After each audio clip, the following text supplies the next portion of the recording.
Hey guys, this is my fourth video in my transition series. I am officially 3 weeks on testosterone and I took my fourth shot on Friday night. Again, not a very eventful shot, didn't hurt very much at all. I don't know if I'm just getting used to it, but I feel very little pain when I've been taking my last few shots.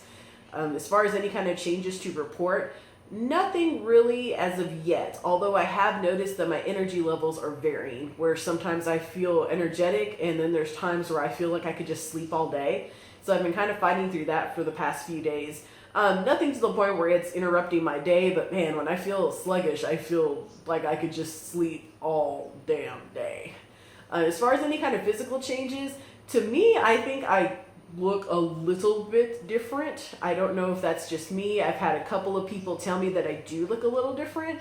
I feel a little different. I can't really describe it, but I definitely feel a little different than I did before.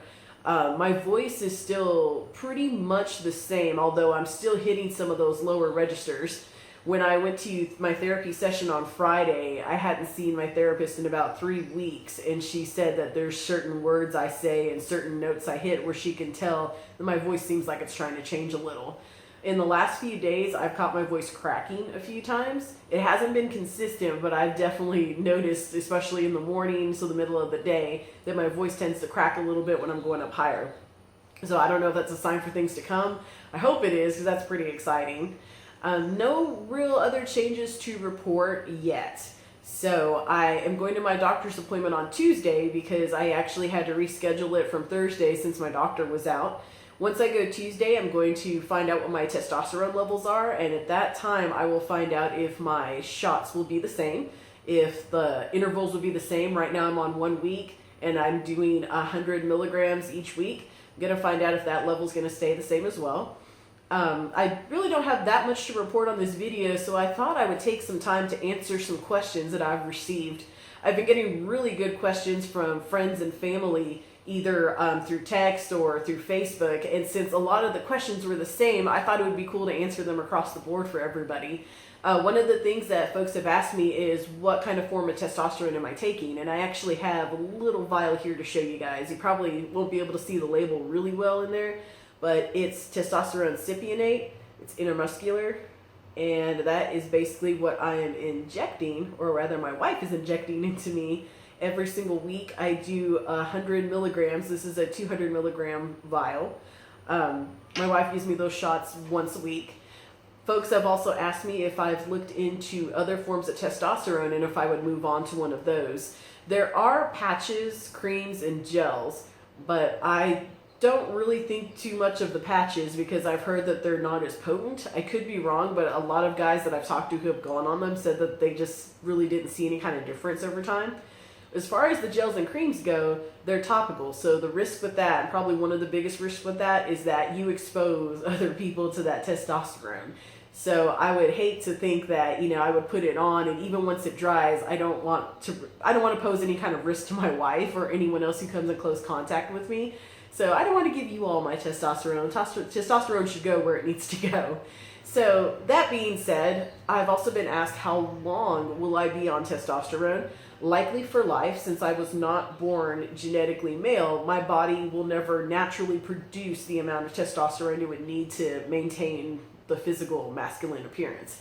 So I will likely be on it for life.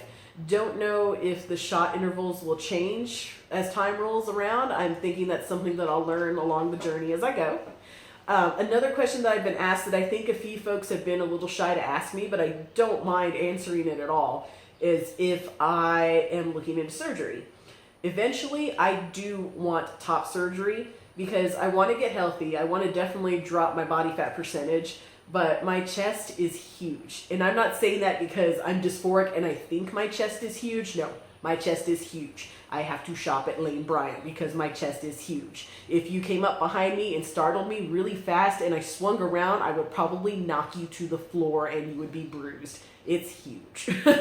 So there's no way I would be able to naturally pass as a man with this chest. Even if it does happen to get a little smaller with diet and exercise, I still would need to take care of that. So I'm not really keen on surgery to begin with, but as I've gotten these shots and I've had more exposure to my doctors, I've actually felt a little less anxious about going, whereas I used to be really terrified of needles, believe it or not, and just really terrified of going to the doctor in general. As far as bottom surgery, simple answer, no. I know there's a lot of other guys who do want it, and that's cool if that's something they want, but to me, if the plumbing is working fine, don't mess with it. I mean, that's just me personally. If that's something you want, that's cool. But I just, I don't like the idea of surgery to begin with. I just can't even imagine. I just don't want it done. That would give me the heebie-jeebies to think of anyone carving me up down there, so it's not something I want. I would rather make use of a prosthetic. If you don't know what that is, Google it, because I have friends and family watching these videos, and I'm sure they don't want to hear about my junk. And if you do, buy me a drink first. Just kidding. Anyway, Google it though, seriously. Google it from an educated standpoint. Don't go to some kind of icky, weird website. Just Google it and make sure it's a good source. If you really want a source for that, I guess email me and I'll tell you, but this is getting awkward. Anyway, back to the subject. Trying to think any other questions that I've had. Not really. You guys have been pretty good about asking me questions either in person or via email. Another question that I've actually been asked, now that I think about it, now that I said via email, is how I feel currently about the situation with transgender people using restrooms. To be honest with you, even if I wasn't trans, I would honestly be okay with trans people using the restroom with the gender that they identify as. To me, you're in there for a purpose. You're in there to go do your business and to get out. That's what I do. Currently, I don't use the men's restroom when I'm out in public because it's my own insecurity about my chest. And so I don't like going in there because that holds me back. Honestly, that makes me feel really insecure as to how I identify physically. It's all on my chest. So right now, I just stick to using the women's restroom. I would use the men's restroom if I presented more like a male. And once I do present more like a male, I definitely will. Especially in North Carolina. Haha. Anyhow, not else much to report on today. So I am going to give my Go Stars because we just won the 4th game. Well, not the 4th game, but we just won the game to go to the 2nd round.